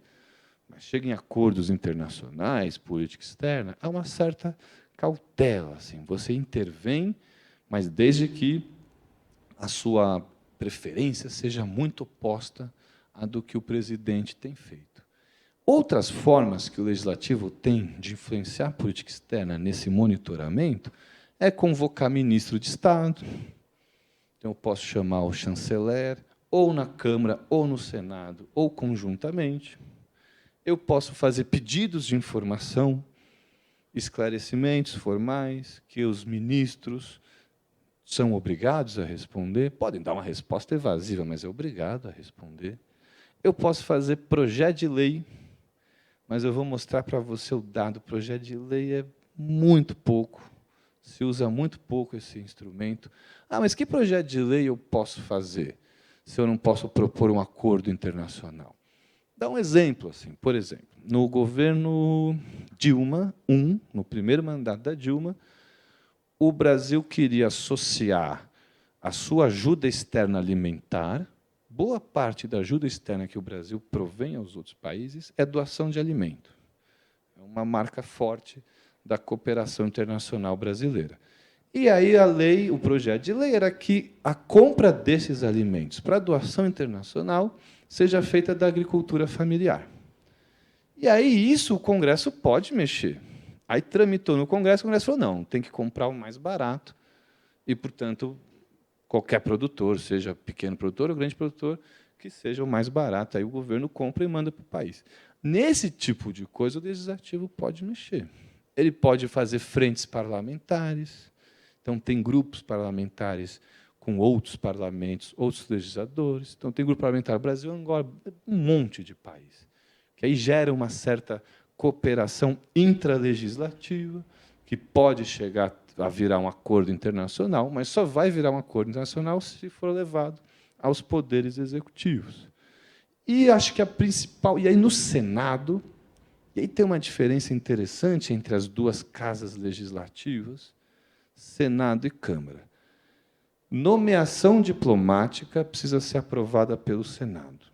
Empréstimos internacionais também precisam ser aprovados pelo Senado, não na Câmara. Por que será que tem essa diferença entre uma Câmara e outra? Qual que é a ideia central nesse desenho constitucional brasileiro? A ideia é o seguinte: o Senado representa de maneira equânime todas as unidades da federação. São 3 senadoras ou senadores por Estado. Então, imagina se fosse só na Câmara dos Deputados, o inverso. Se eu juntasse São Paulo, Minas Gerais e Bahia, pronto, eu aprovava o que eu quisesse. Ignoraria que existe o norte do Brasil, o sul, o oeste, que faz fronteiras com os países, que tem outros interesses. Então, você deixa no Senado mais atribuições em política externa, com a ideia de que o Senado é mais nacionalmente representativo. Não é pela população, mas é 3 por cada estado. E, portanto, seria a Câmara revisora principal da política externa. Tanto é que, quando eu comentei sobre a reação do agronegócio e o uso do Senado, o principal mecanismo é a nomeação diplomática. Vocês viram que agora foi rejeitada uma nomeação ao Supremo Tribunal Federal. A da diplomacia funciona parecido. São sessões secretas e eu só sei o cômputo final dos votos. 47-32, e precisa ter um pouco mais de 40 e tantos votos para aprovar a nomeação. Um pouquinho mais que a maioria simples, né? Então, essa é uma atribuição crucial do legislativo. E ele usa, quando discorda do executivo, usa esse tipo de mecanismo para pressionar o poder executivo a fazer o que ele acha interessante. Mas, assim, como os vetos na política externa, vou mostrar para vocês um gráfico aqui, que eu não sei se vocês vão enxergar, provavelmente não. Eu deveria ter feito bem maior, né? Mas o que é isso? Desde lá de trás, dos anos 90, essa é a proporção de votos a favor e contra as nomeações diplomáticas por governo, né? Então, por exemplo, vocês fazem ideia quantas representações diplomáticas o Brasil tem no mundo? Tirando os consulados, os escritórios de representação, são mais ou menos 126 representações diplomáticas no mundo. O Brasil é o 10º país com mais embaixadas no mundo. Primeiro é a China, o segundo é os Estados Unidos. Então, entre os países emergentes, o Brasil é um que investiu muito na expansão da rede diplomática, principalmente no Lula 1 e 2, onde o Brasil abriu mais de 50 embaixadas, boa parte delas no continente africano. Então, essa é uma forma que o legislativo tem de ameaçar o executivo, né? Falar, eu não vou aprovar ninguém. Só que, na história da política externa brasileira, teve um veto só, que foi naquele conflito super acirrado, que foi Dilma versus Eduardo Cunha, que depois acabou no impeachment da presidente, e aí eles rejeitaram a nomeação do Antônio Patriota, que é o único que foi rejeitado, está lá em cima, né, no gráfico. Geralmente, o que você percebe? O Senado diz, nomeie quem você quiser, pode nomear.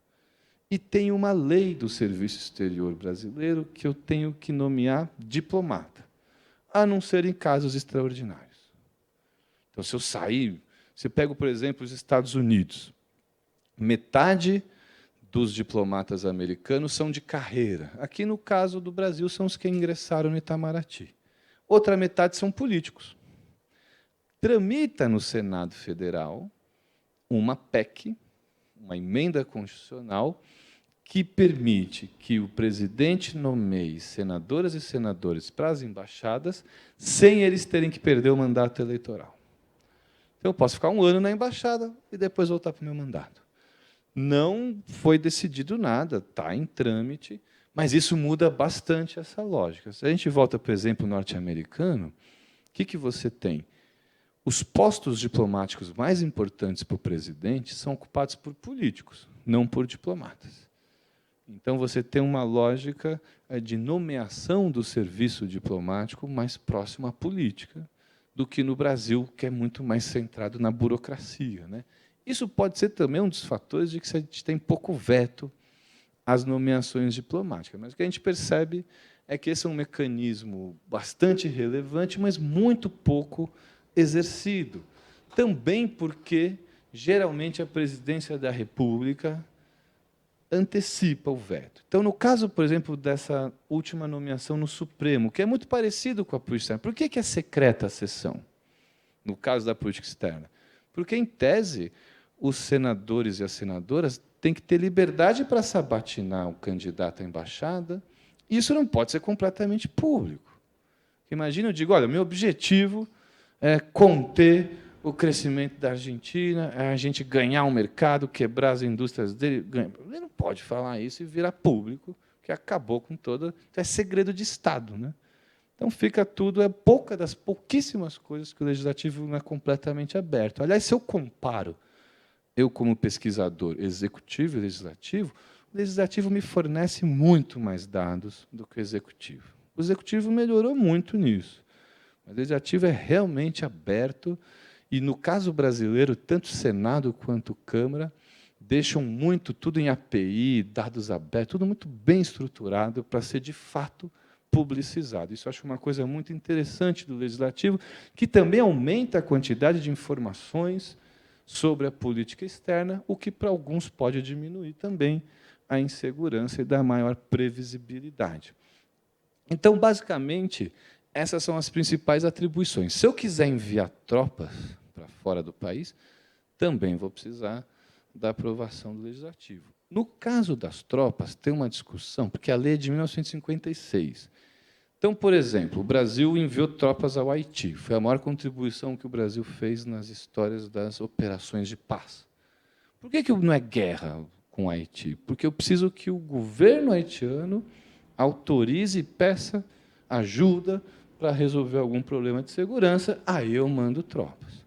E, no caso do Brasil, passou só pelo Senado, por uma interpretação jurídica. E a Câmara brigou para caramba, mas acabou também fazendo uma moção de apoio ao envio de tropas. Mas, ainda assim, para declarar guerra, para enviar tropas, eu preciso da anuência do Congresso Nacional. Só que uma grande gama de relações exteriores a presidência faz sem precisar do Congresso Nacional. Então, eu diria que, dentre as políticas todas, a política externa é que dá mais liberdade ao Executivo em relação ao Legislativo, né, nessa cooperação ou conflito entre os poderes. Então, olha só a quantidade de projetos de lei de política externa. É 0,7%.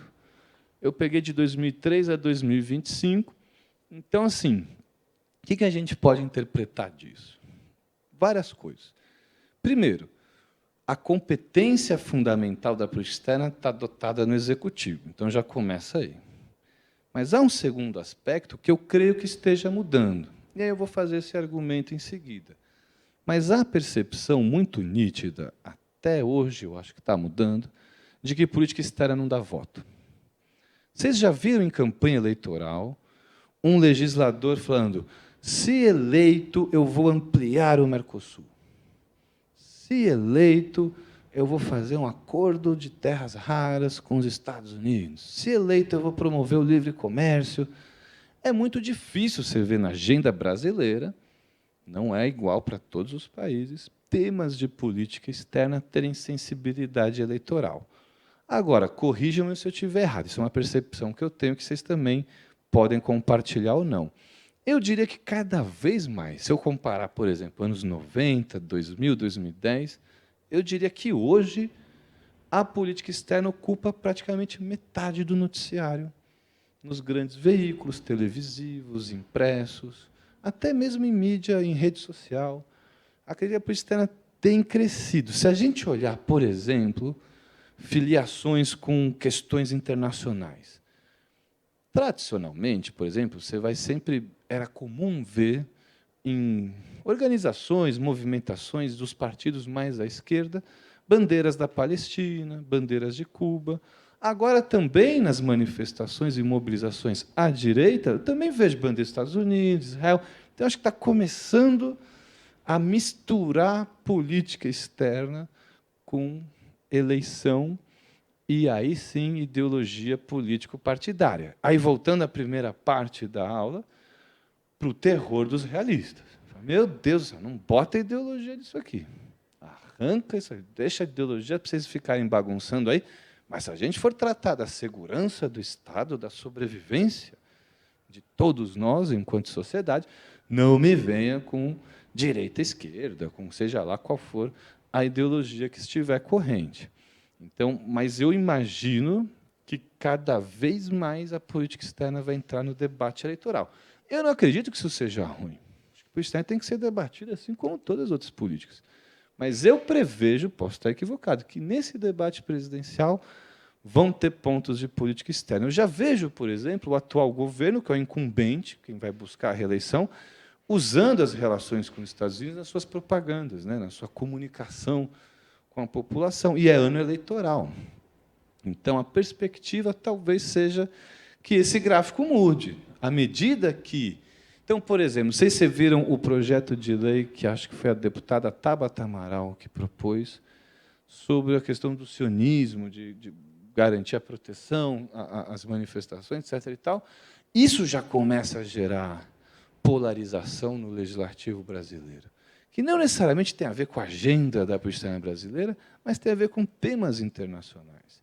Eu tenho percebido, por exemplo, muitos legisladores que, nos seus gabinetes, eles têm bandeiras de países, para já indicar, via política externa, qual é o posicionamento dele, a forma dele indicar ao eleitorado. Mas, como a participação constitucional do legislativo é limitada e há pouco interesse eleitoral, é muito difícil você ver muitos projetos de lei sobre o tema. Tá? Então, geralmente, o grosso do que é feito, a grande maioria, vem da Presidência da República, com elevada taxa de sucesso, assim, muita aprovação. Então, por exemplo, quando você vê um presidente muito acuado pelo Congresso, com dificuldade de aprovar suas políticas no Congresso Nacional, ele tende a investir mais em política externa. É onde ele pode mostrar para o seu eleitorado, para a população, serviço bem feito, digamos assim. Isso aconteceu muito com Obama nos Estados Unidos. Ele tinha a maioria nos 2 primeiros anos. Vocês estão acompanhando que vão ter as midterms, né, as eleições em meio de mandato. Isso é uma coisa que eu confesso que eu não acho muito interessante. A Argentina copia esse modelo. Então, por exemplo, como é que funciona nos Estados Unidos, e a Argentina praticamente copiada. Cada 2 anos eu tenho eleição no que seria a Câmara dos Deputados. E o Senado eu tenho também um rodízio maior. Eu troco mais. No Brasil é 2 e 1, lá eles vão trocando mais, né? Tem menos tempo de mandato.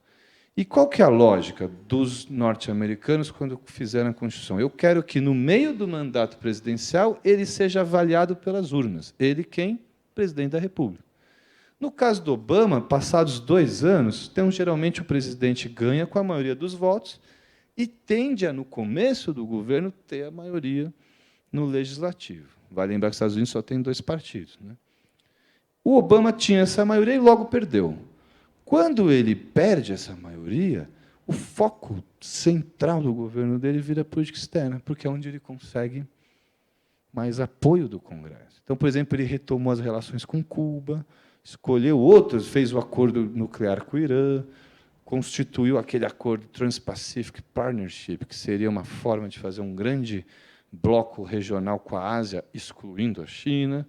Isso tudo não foi para frente, mas é onde ele investiu mais, porque é onde ele tem mais possibilidade de atuação. Então, há uma mistura entre competências e um potencial desinteresse legislativo na matéria. Muito embora eu acho que a tese do desinteresse não seja muito relevante.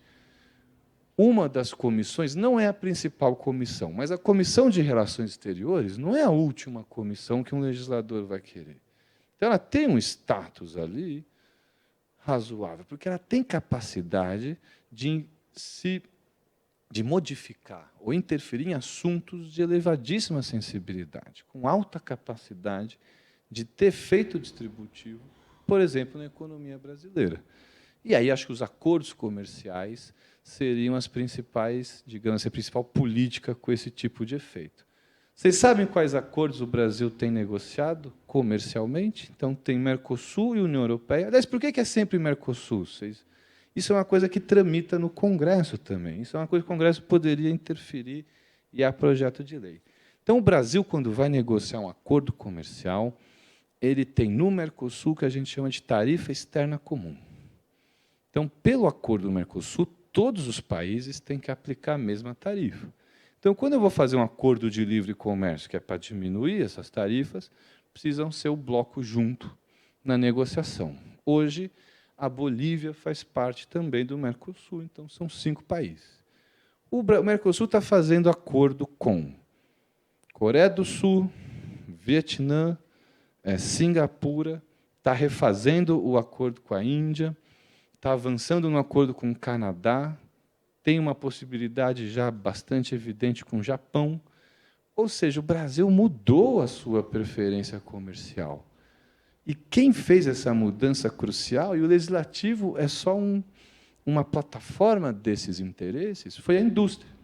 A indústria sempre foi protecionista, sempre foi muito cautelosa com esses acordos comerciais com nações industrializadas, tipo Japão, Coreia do Sul, Canadá. E eles mudam, a partir de 2013, a posição da indústria, que passa a ser a favor do livre comércio. Então, isso, para o caso brasileiro, deu um incentivo muito grande de fazer várias negociações em andamento.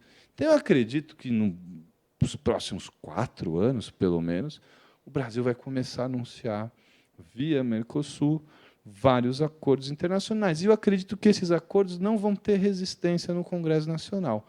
Se eu fizesse isso em 1995, a chance do Congresso vetar pelos interesses protecionistas ia ser muito grande.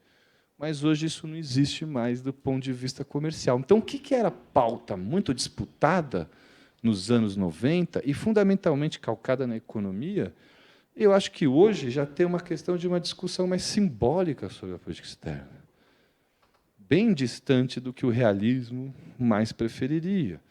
Então, faço posições mais apaixonadas sobre Israel, Palestina, que nunca teve grande impacto na política externa brasileira. O Brasil não é um ator relevante nesse conflito.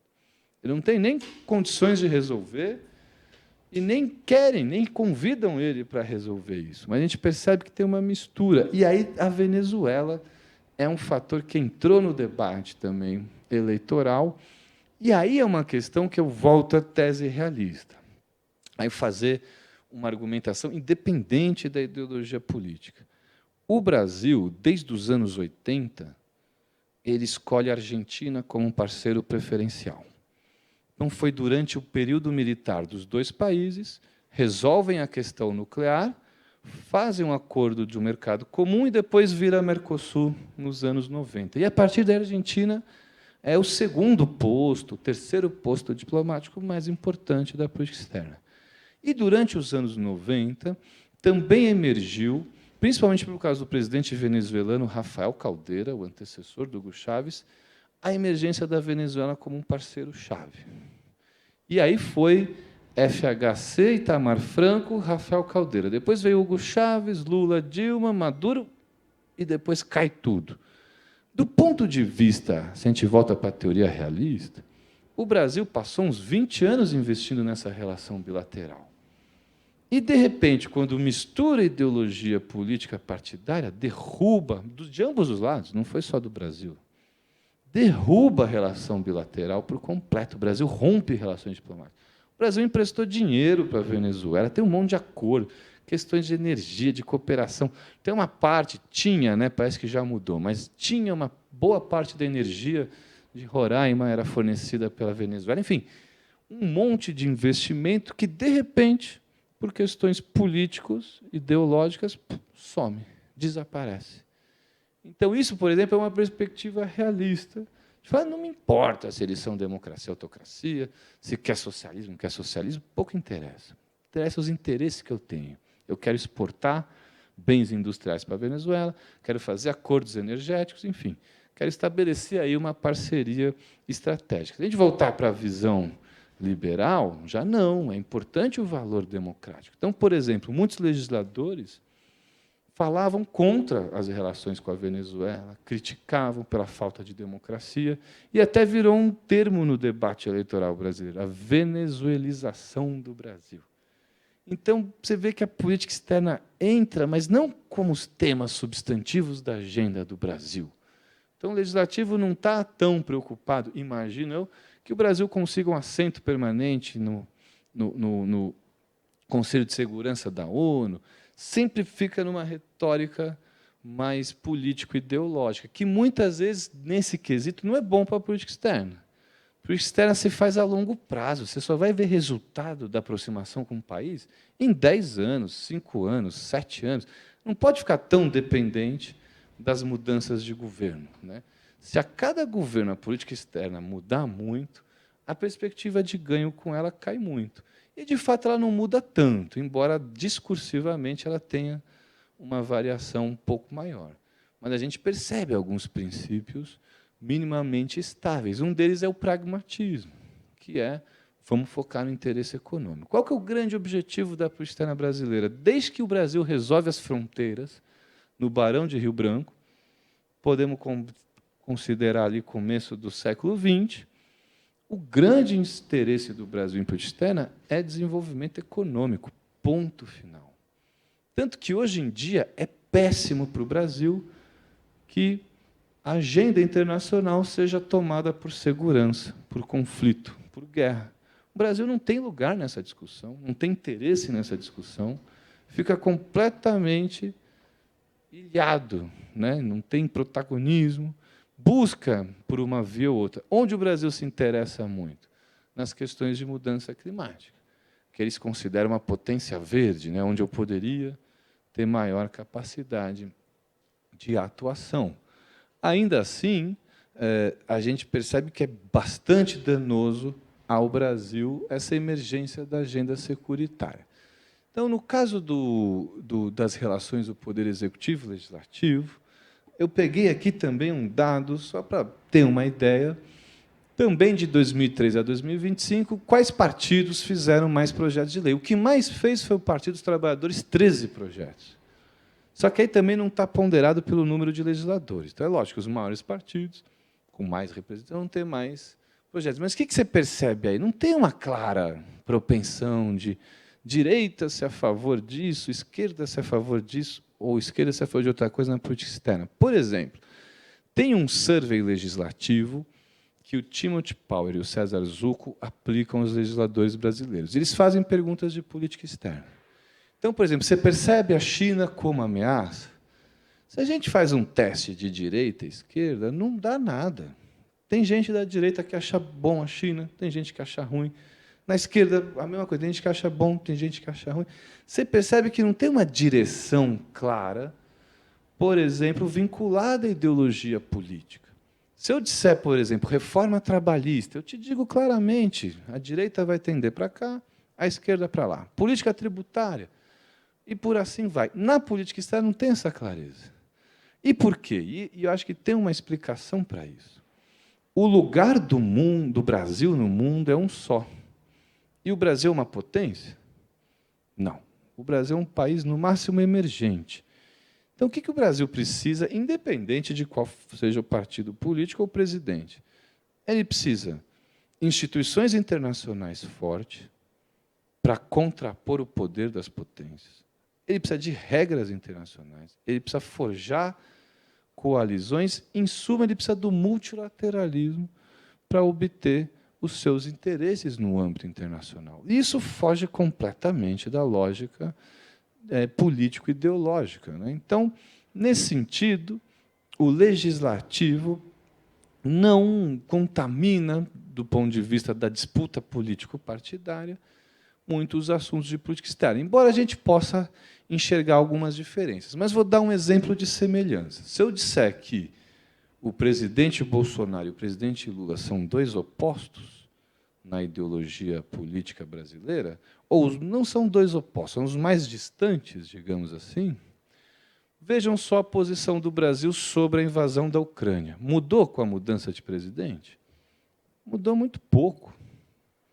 Porque, provavelmente, o que está influenciando a decisão brasileira não são aspectos domésticos, é a interação internacional, são variáveis internacionais que vão definir de maneira mais preponderante a decisão do Brasil em política externa. Portanto, vai diminuir a relevância das diferenças político-ideológicas no âmbito doméstico. Então, a posição do Brasil sobre a Ucrânia, qual que é? O Brasil respeita a soberania, mas ele faz uma posição dúbia. Né? Ele aprovou 4 resoluções contra a Rússia e se absteve em outras 4. Se você pegar, por exemplo, o Javier Milei na Argentina, ele vota perfeitamente igual aos Estados Unidos. O Javier Milei faz uma política de alinhamento automático aos Estados Unidos. Então, isso, por exemplo, até isso na política brasileira já teve, por conta do regime militar, uma certa divisão, direita um pouco mais simpática aos Estados Unidos e esquerda menos, mas isso sumiu muito rápido. Por exemplo, a Dilma, que talvez tenha sido a presidente mais à esquerda recente, ela chega ao poder em 2011 com a ideia de se aproximar aos Estados Unidos. Por quê? A Dilma queria reindustrializar o Brasil. Deu tudo errado o plano econômico, mas essa era a ideia. Se eu quero reindustrializar o Brasil, quem que é meu melhor parceiro, China ou Estados Unidos? Claramente Estados Unidos, porque compra produtos manufaturados brasileiros. A China não compra nada manufaturado brasileiro. Nada. Então, nessa perspectiva, o que ela preferia na época? Estados Unidos. E aí saiu, não sei se vocês lembram do escândalo da espionagem, que pegaram o e-mail dela, da Petrobras, do pré-sal, e aí já deu uma dinamitada nessa possibilidade. E tem outro ponto mais importante. O Brasil pode querer se aproximar, por exemplo, dos Estados Unidos. Só que falta combinar com quem? Com os americanos. O Brasil, hoje, tem uma relevância média baixa para os Estados Unidos. talvez até para a China seja um pouco maior, e aí ele faz um pouco esse jogo. Mas o que a gente percebe, digamos assim, no parlamento brasileiro? Não tem muita disputa política e ideológica, preconiza o pragmatismo. O Brasil pode se aproximar tanto da China quanto dos Estados Unidos. Em algum momento, eu acredito que os Estados Unidos vai começar a impor custos caso você queira fazer muita coisa com a China. Por exemplo, o Brasil formalmente não aderiu à Rota da Seda. Preferiu não aderir, que é assinar um memorando de entendimento. Ele não tem muito efeito prático, mas ele não aderiu. Mas quando veio o 5G, não sei se vocês lembram, os Estados Unidos pressionaram o Brasil para adotar o 5G da Finlândia, né, dos aliados lá. E o Brasil falou, não, vou ficar com o chinês mesmo, sem problema nenhum. Se a gente vai para o parlamento, você não vê isso ser uma grande discussão crucial. Você tem discussão no parlamento, mas ele não chega a interferir de maneira direta no Poder Executivo. Teve um episódio, mas aí eu volto para 2004, que o Brasil queria reconhecer a China no OMC como economia de mercado. Esse era um desejo chinês. Por quê? Se eu fizesse isso, eu teria menos mecanismos para acusar a China de dumping. Então, pelas regras do OMC, eu teria menos condições automatizadas de colocar a China em painel. E o Brasil incriminava a China o tempo inteiro por deslealdade comercial. E aí veio o ex-presidente chinês e fez um lobby, e o Brasil aceitou. Poder Executivo. Quando chegou no parlamento, a indústria voou no parlamento para o parlamento bloquear esse reconhecimento, e, de fato, bloqueou. Não chegou a ser um veto, porque o bloqueio foi feito informal. Boa parte dessas negociações são feitas informalmente. Se eu pego só votação nominal, tanto que se usa muito discurso parlamentar, que é talvez onde você veja as preferências mais livres dos legisladores e das legisladoras. Mas se eu vejo votação, etc., eu estou vendo acordos que já foram feitos antes. Eu estou vendo o resultado final do acordo. Eu não sei como é que foi a divisão. Nesse caso, o parlamento falou, não vamos aceitar reconhecer a China, isso vai danificar a nossa indústria, e, portanto, bloqueou a presidência da República. Um aspecto que tem sido muito... Aqui vai ficar horrível de ver, nem eu estou vendo, mas eu vou falar mais brevemente. Se a gente pega a ciência política brasileira, o que ela tem percebido? Né? Que tem aumentado a polarização ideológica. Mas aí não é rede social, briga entre dois lados. Eles medem o quê? Então, como é que eles fazem para chegar nessa conclusão que aumentou a polarização ideológica? Eles fazem surveys. Surveys são questionários que eles aplicam aos legisladores brasileiros. É uma amostra, não são todos. E eles perguntam sobre as atitudes e as opiniões políticas dos legisladores. E, a partir daí, estima a ideologia dos partidos políticos, entre esquerda e direita. E aí, se você percebe essa linha tracejada no meio, é a mediana do legislativo. Vocês têm que lembrar que o legislativo é um órgão colegiado. Então, o que importa para boa parte das matérias é ser a maioria do legislativo. Então, eu pego a mediana, que é 50% mais 1. E o que tem se observado ao longo do tempo, principalmente depois de Dilma II? A distância ideológica entre o presidente da República e a mediana do legislativo tem aumentado muito. Há uma menor coesão entre ideologia do presidente e a sua coalizão de sustentação. Se a gente olhar hoje, a coalizão de governo que o Lula armou tem partidos de direita e de esquerda. Hoje, comparado, desde Sarney essa comparação. Comparado com antes, a distância ideológica é maior. E, portanto, argumenta-se, a disciplina... O que é a disciplina? É votar junto com o governo. A disciplina da coalizão de governo também é menor. Portanto, o que esse cenário mostra? Que tem sido, ao longo do tempo, cada vez mais difícil um presidente da República governar. E os dois últimos, seja Bolsonaro ou agora Lula, estão bastante distantes do Congresso. Vocês lembrarem, assim como o Lula hoje, o Bolsonaro também teve muita dificuldade de aprovar suas matérias no Legislativo. Então, está aumentando o grau de conflito entre os dois poderes. Aquilo que se convencionou chamar de presidencialismo de coalizão não existe mais. Então, antes o Poder Executivo dominava o orçamento, e com esse orçamento ele conseguia forjar maioria e disciplina partidária. Orçamento, cargos, todos a capacidade que o Poder Executivo tem de distribuir benefícios, né? Isso não estou falando, é normal, estou falando de nada a ver com corrupção, nada a ver com isso, tá? É discussão política, formar alianças, né? E, com o tempo, as emendas parlamentares, o que se chamou de orçamento secreto, entre outras medidas, que começam em 2013, elas começam lá em 2013 e vão se desenvolvendo, deu maior poder orçamentário ao Legislativo. E esse é o grande poder entre os dois. Quem comanda o orçamento, comanda a política nacional. E o Executivo tem perdido. Então, é um duplo movimento. Está aumentando a polarização entre os partidos e o Executivo está diminuindo sua capacidade de gerir e decidir sobre o orçamento federal. Vocês sabem que 95% do orçamento federal já é comprometido. Então, a gente fica brigando ideologicamente, é um partido, é outro, mas eles vão mexer só em 5%. Essa é a democracia, está disputando 5%. O resto é gasto obrigatório. E esses 5%, o Legislativo falou, eu vou comer um pedação dele. E conseguiu. E, portanto, a gente tem um movimento que aí sim não aconteceu ainda, mas eu acredito que é possível que tenha algum efeito na política externa.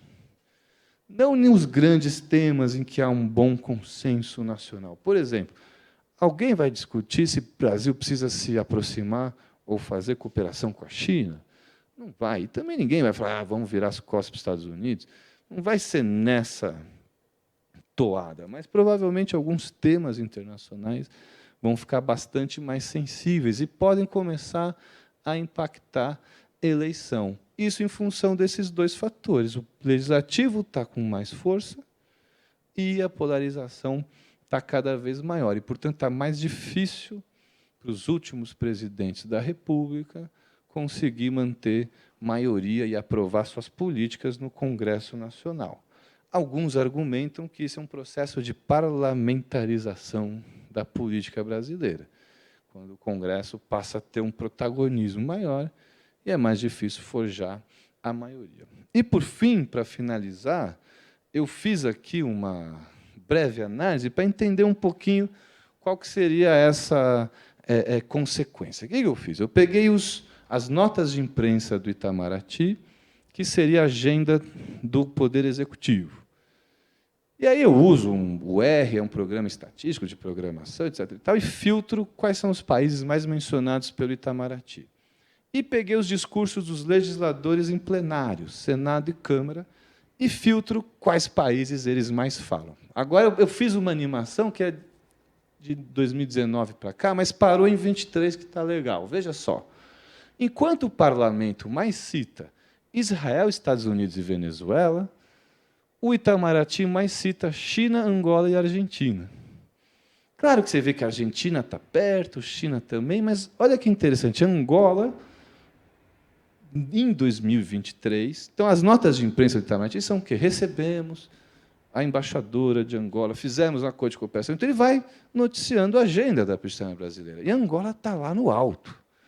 Isso tem um pouco a ver com a volta do Lula ao governo.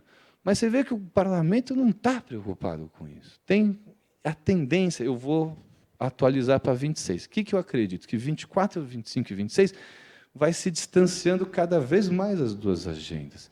E, se isso acontecer, é capaz que a gente tenha um impacto mais significativo do veto legislativo, ou da polarização ideológica, na formulação da política externa brasileira. Eu chamo a atenção, por exemplo, o último lugar dos dois lados, Cuba, né? Do ponto de vista econômico, até mesmo hoje diplomático, Cuba não é um ator de extrema relevância para a diplomacia ou política externa brasileira, mas simbolicamente carrega uma enorme relevância e acaba aparecendo bastante dos dois lados. Mas veja, se para o Congresso Israel, os Estados Unidos está em segundo, na agenda do Itamaraty, ele é super relevante, está entre os 10 mais importantes, mas está bem mais para baixo. Então, eu acredito que eu mencionei no começo da aula, desse segundo bloco, que o legislativo é mais reativo ao executivo, essa pode ser uma tendência que se altere nos próximos anos, e aí, possivelmente, a gente tem uma relação um pouco mais conflituosa entre executivo e legislativo, também na política externa. Mas, basicamente, era isso que eu queria mostrar para vocês, trazer essa discussão, e aí eu acho que eu fico à disposição para perguntas, né? Tem um tempinho ainda, e, de novo, queria agradecer o convite da organização, a Ânia, a professora Carolina, e fico à disposição de vocês. Muito obrigado.